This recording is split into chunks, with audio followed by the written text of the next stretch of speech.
উদ্ভিদ carbon, nitrogen, hydrogen এই তিনটি উপাদান বাদ দিয়ে বাকি সকল অত্যাবশ্যকীয় উপাদান মাটি থেকে গ্রহণ করে। এই তিনটি উপাদানও কিন্তু মাটি থেকেই পাওয়া যায়। তাহলে উদ্ভিদ কেন এগুলো মাটি থেকে গ্রহণ না করে বাতাস থেকে গ্রহণ করে? এর পেছনে রহস্যটা কি আসলে? তোমার বা আমার শরীরে হাড় থাকে 206টি, কিন্তু একজন নবজাতকের শরীরে হাড় থাকে 300টি।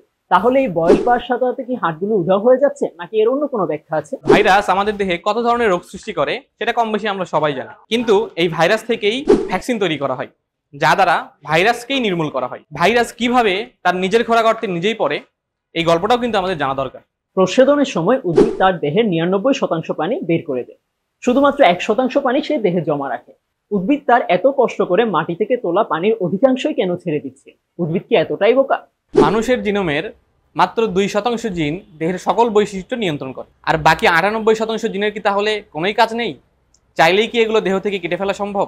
আর ওই বৈশিষ্ট্য নিয়ন্ত্রণকারী 2% জিনই বা কারা? উদ্ভিদ টিস্যু দুই ধরনের, ভাজক টিস্যু এবং স্থায়ী টিস্যু। ভাজক টিস্যুর নাম শুনেই বোঝায় এরা হচ্ছে বিভাজনে সক্ষম।